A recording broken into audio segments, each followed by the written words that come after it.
welcome to the channel. My name's Ian, and today I will be blindly throwing some new discs I bought last week. Shout out to Bondanza Disc Golf. These stamps are pretty amazing. They're very pretty, and he was having a deal the other day last week that if you bought 3 discs, there's a chance you get a misprint for free. And you know what? I was one of the lucky 10. So I ended up buying. Everyone knows the glitch. You gotta have a lid in your bag, and till now, I never had one.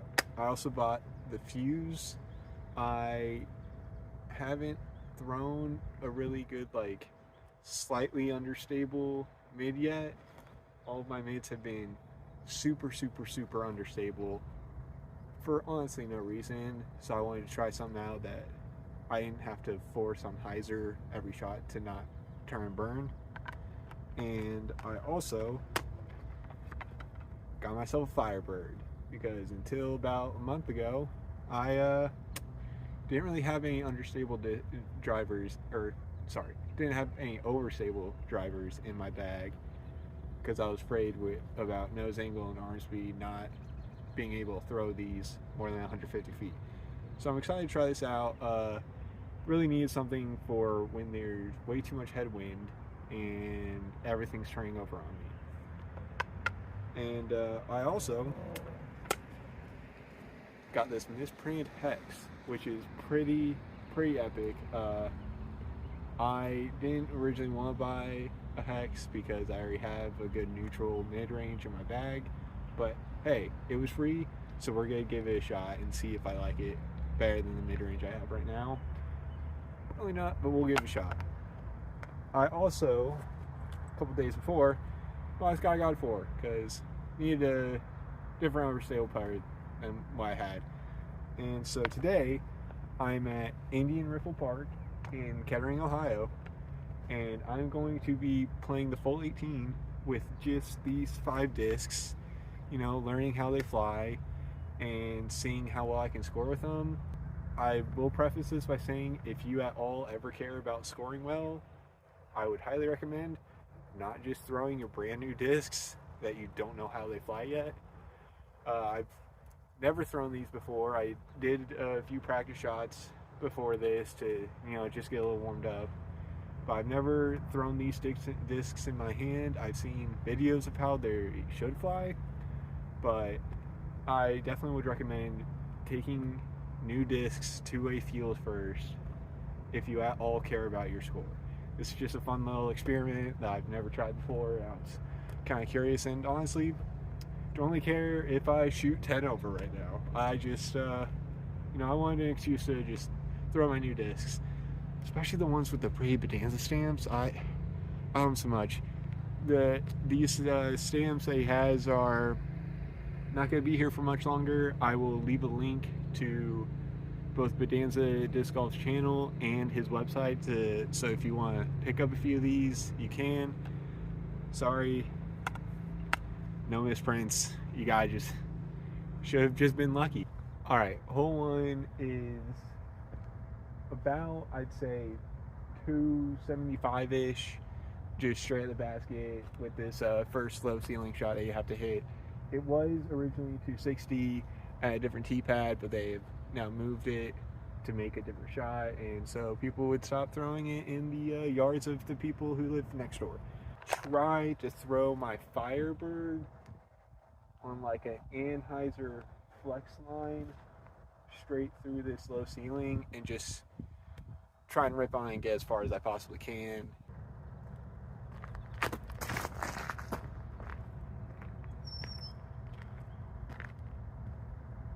Alright, slipped out my hand a little bit. Alright, so I landed inside circle 2. It's a par 3, which I think I forgot to mention on the tee, but during this challenge, I will start by trying to putt with this glitch. It's got a pretty wide lid rim, and I'm used to playing with beaded putters, so I'm hoping that it will feel good. I'm hoping the Neutron soft plastic will catch better than my Sky God 4's premium plastic.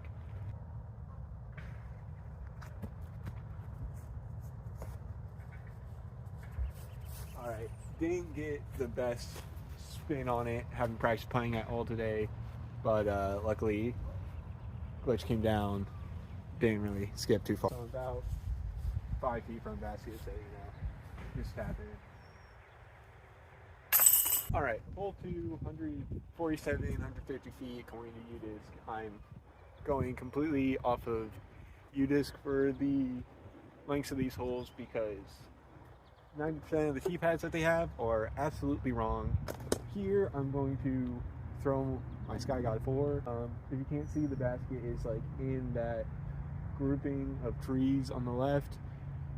You kind of just want to get on the left side of it, at least for me, and just like crash in and hope for the best, not hit too many trees. Oh, slipped out. That was so lucky. Probably about 15 feet out. I should make this, but my playing has not been the best as of recently, so I just hope for the best. Yeah, yanked it. Yeah, I've been doing that a lot recently. I'm trying to slow down a little bit. I just got that.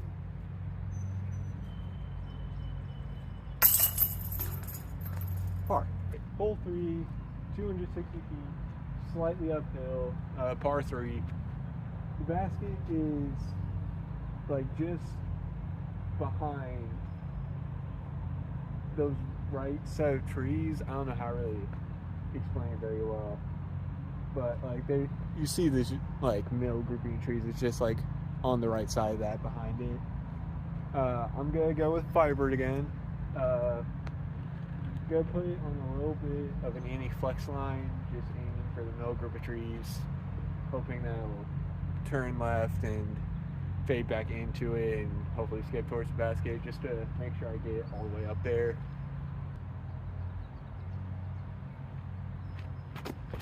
Oh gosh.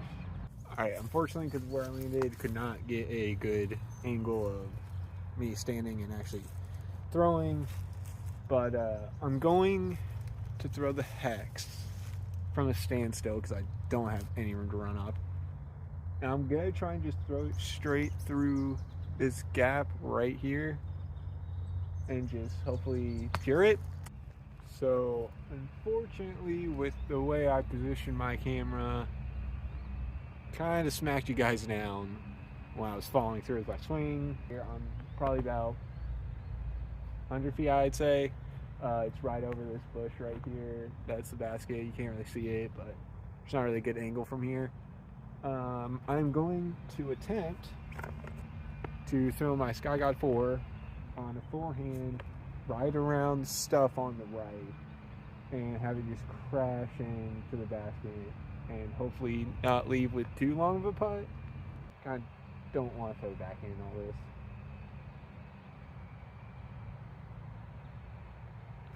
Oh gosh, yeah. Well, alright, so just to show you guys where I am ending up having to putt through. Not a very good position. You know, if I had an Anheuser putt, I'd probably use it here, but I do not. I barely have a flat putt. So, yeah, I just wanted to show you guys where I'm landing at. Alright, give you guys a little bit better angle of me actually playing. Still going with the glitch. Oh, yeah. Yeah, I have that problem a lot, especially when I don't practice playing right before, and I yanked it again. So tap out. Thank God, because I can still make those 5-footers. Alright, so hole 4, 250 feet, 251 technically. Par 3, basically the basket is like, you can't really see it from here, but it's like on that right edge of that little tree, fort, hut, whatever you want to call it. Basically just go straight through this gap, and I'm gonna have to turn it a little bit just to get down there. Go through the glitch on this one. I gonna try and put a slight bit of Anheuser on it.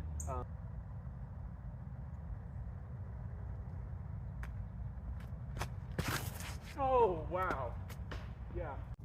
All right, so after that kick, honestly clearer than I thought it was, but unfortunately it kicked back into that little hut thing that you saw earlier. So I'm gonna give myself about mirror of relief, and I'm pretty much just gonna try and go straight through this gap on the left. Unfortunately, my face is gonna be the best you can get from here. Like I said, height right behind me, can't really get a good shot. So we're just gonna try and lay it up with the glitch. Give it a second shot.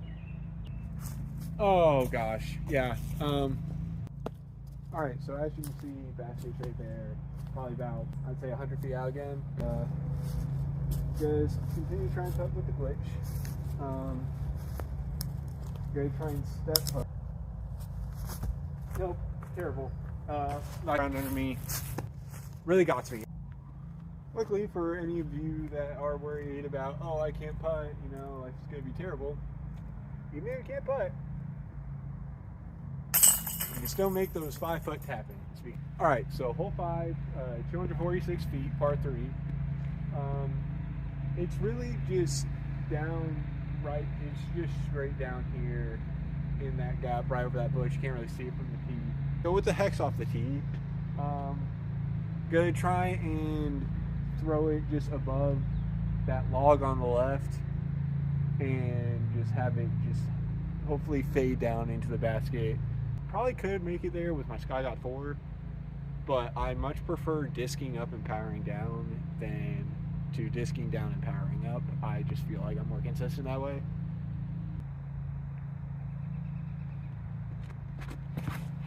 Oh, too low. Dang. That's straight. That's a really straight disc. Hit a tree, a little bit left that. I don't even think I'm in circle 2 right now. I have to drop right here. Yeah. Oh my gosh, I keep yanking everything. I'm so sorry, glitch. And all the glitch lovers out there. So, all right, hole 6, 230 feet, par 3. Sorry to combine things there. Basket straight ahead. For this hole, I'm gonna give my fuse a try. You know, just throw it flat and have it, you know, naturally just turn like I want it to.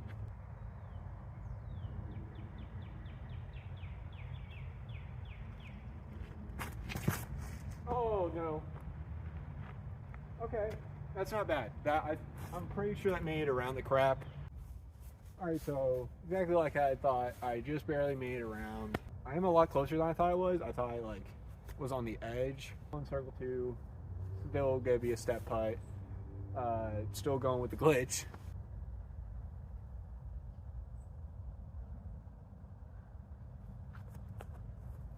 Oh, 5 feet. Hippie.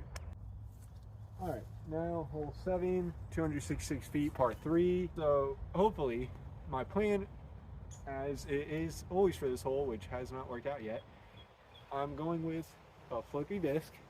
In this case, I fuse again because this is the only flippy disc I bought. And I'm going to try and hyzer flip it to turn and just get down as far as I can.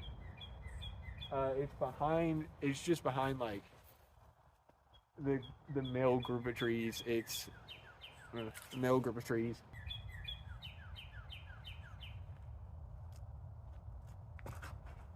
No, yeah.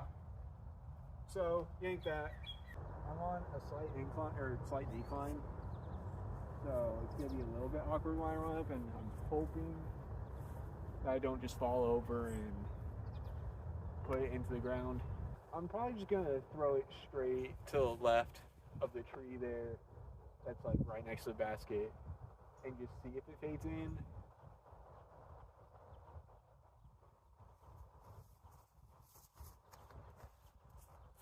All right, put on a slight hyzer.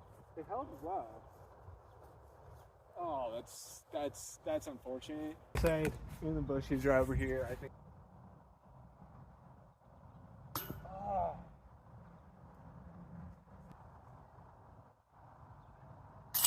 All right, hole 8, 389 feet, par 4.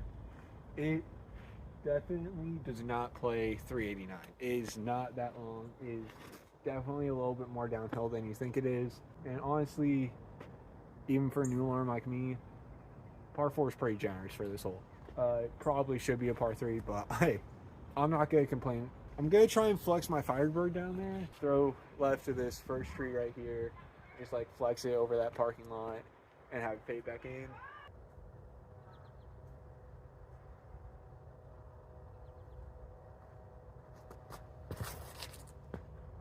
Yeah. Yeah. Alright, so the result that I previously thought made it just barely through the tree. So I'm gonna step putt with the glitch again. Oh, that's definitely more. Now I have a bit of a tester for birdie. Don't go with the glitch.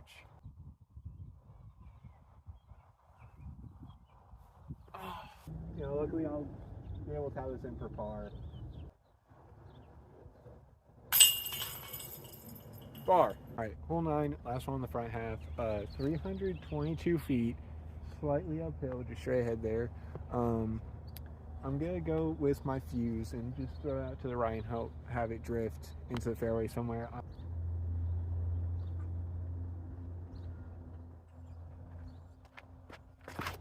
Oh, too much. That's gotta be a little nose up. Yeah, that's gotta be a little nose up because that did not turn at all. Oh gosh, yeah, Blake took it too. That was probably a good tree hit. Now I've got a tester for par.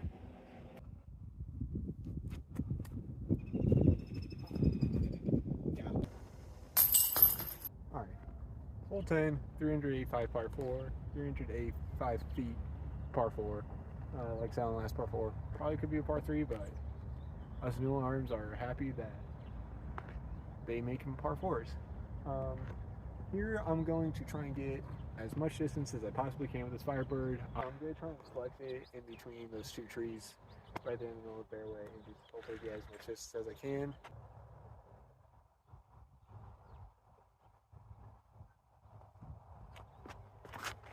Oh no. Alright, so another wide open field shot. Since I don't feel confident in the slides of that Firebird and need to take that to the field for probably a big while, I'm just going to try and throw my hex and get it up there. I'm probably I'd say about 250 out, which is about my max in my range with my mid.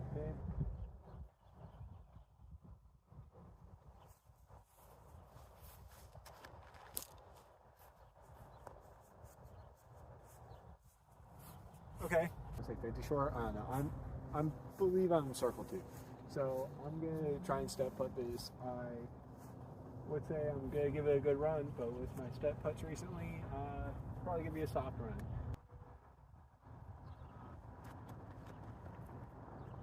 Oh. Alright, hole 11, 306 feet, par 3. Plays slightly downhill as long as you get far enough down there that once you like see that little bump, once you get over that, it dips way down. I'm going to try and go left of the tree because the baskets are just right. So I'm going to try and go left of it and have something just fade in. We're going to try with the hex. Alright, sorry I'm starting kind of right in your face. I had to put my camera where I normally start my run up with because I'm like right on the edge of a hill. So it's got to be a little in your face at the beginning, but I'll move out of the way so you can see the shot.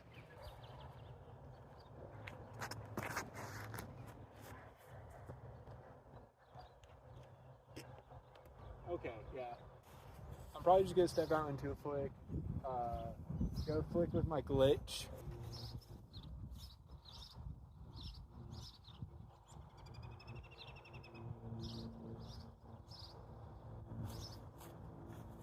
Alright, yeah, that's probably like 15 feet.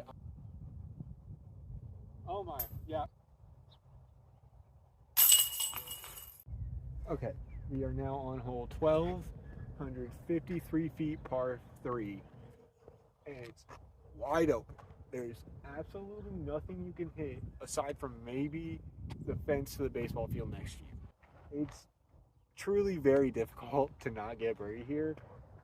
unless you just yank your shot. Like that's really all that can happen here. I'm gonna just try and toss my glitch up there. Gonna probably put a slight bit of hyzer on it, throw a little left, and have it come in.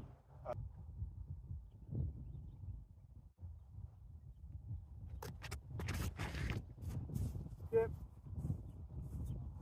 Gonna switch to try and putt with the Sky God 4. I'm about 20 feet out. Like I said, tester. Hopefully I can make this for birdie.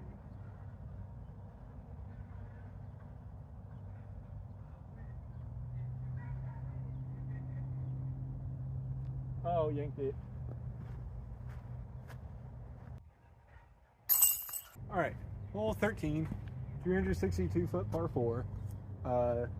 Another par 4 here that could probably be turned into a par 3 if they really wanted to, but us new alarms, we thank you for it.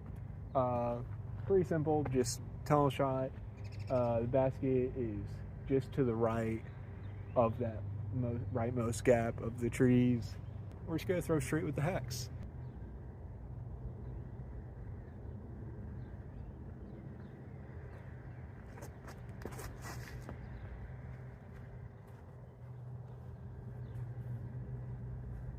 I'm going to, again, step out and try and just flick that glitch right under the basket.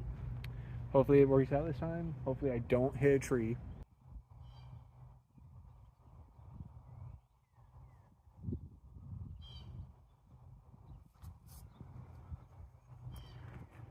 All right, I'm like 10 feet out.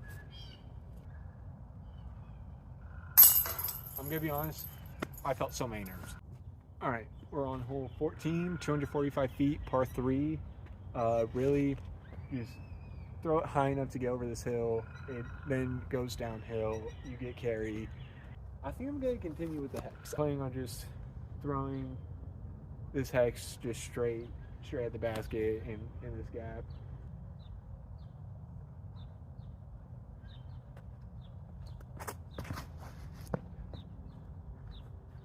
Oh yeah, fight out. All right. I believe I'm on edge of circle 2.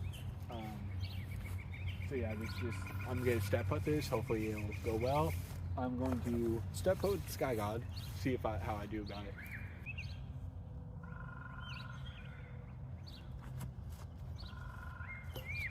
Yeah. Let's go. Hole 15, 321-foot par 3. I think the longest par 3 on this course. Pretty simple, just throw it straight. Don't pull it into those trees. I'm gonna go with my hex again. Because there's water in this little creek area right here, and I really don't feel like getting my disc wet, I'm probably just gonna aim it down the creek, put it on the analyzer. Oh, I didn't give enough height. Alright, so on a tee shot, did the same thing I've been doing all day. Been throwing it way too low. Didn't give enough height to fight out. About 150 feet out, I think. So, go pitch out with my glitch again. Go backhand hyzer, stand still, and hopefully I land near the basket. We'll see.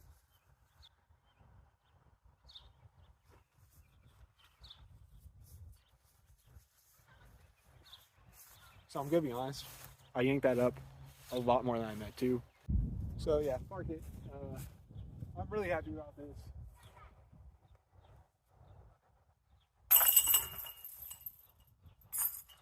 This is definitely one of the harder holes in terms of like distance for me apart on this course, just because of how long it is. And all right, hole 16, 273 feet, just dead straight ahead through this gap here. For a lot of right-hand, backhand players, they usually just go straight here and just have it hyzer into a basket. And because I want to see more of how the fuse flies, I'm going to attempt a similar line on just a backhand turnover. I'm planning on just releasing it pretty flat and just having the disc do what it wants to.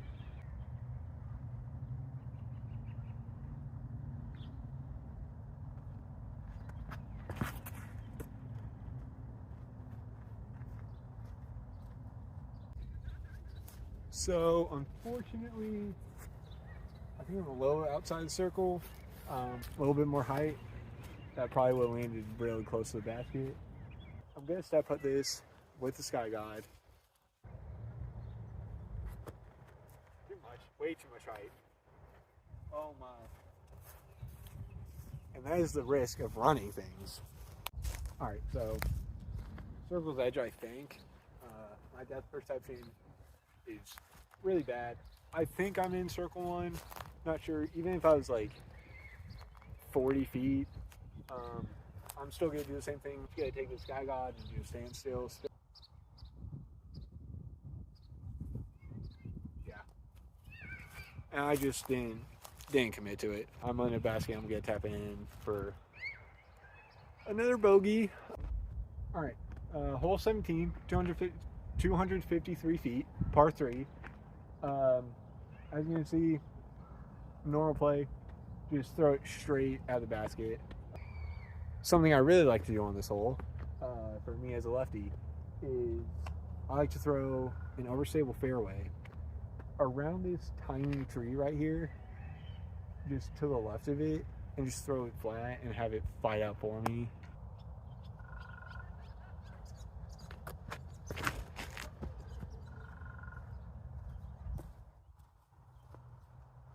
All right, so like I thought, I'm about circle one-ish, maybe a little outside of it. Don't care, just gonna stand still putt with the Sky God.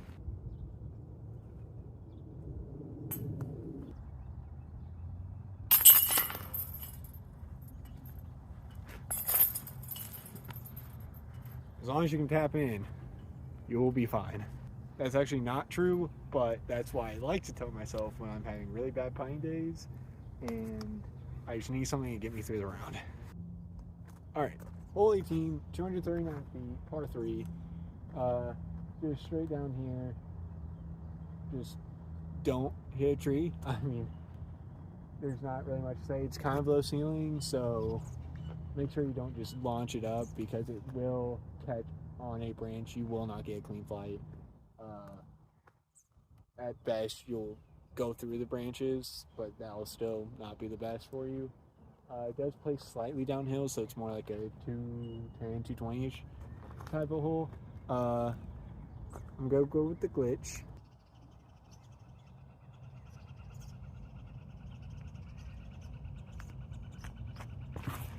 Nope, yanked it. Alright, so I'm about maybe 150 feet out, which is really sad considering that this hole's only 220. But I'm going to throw my Sky God 4 with a flake trying to approach this because I thought about it and I realized I have not really I have not really been throwing this much on flick, and I haven't really seen the flight because I've been focusing on trying to approach with the glitch because I know that's what a lot of people use it for. But I want to see what happens when I throw this on my choppy flick that I always have. Nope. Yeah.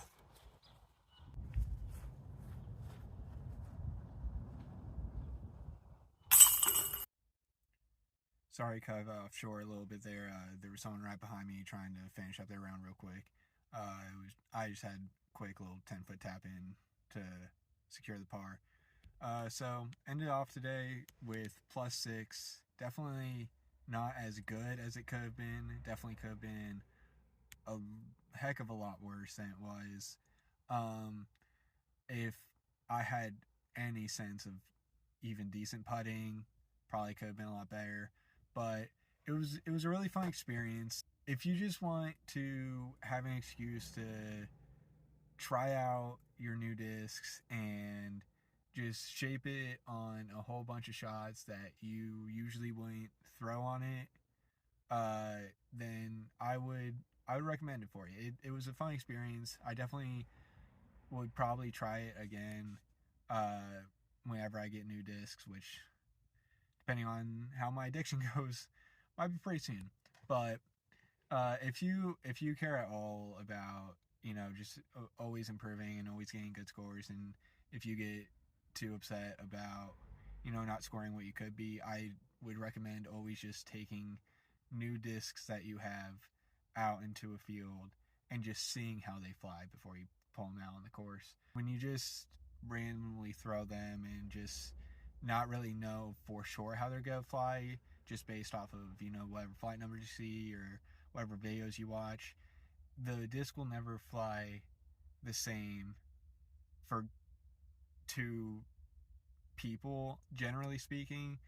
And so, especially if you are more of a beginner, you have a slower arm speed, your control distance is only about 280 to 300.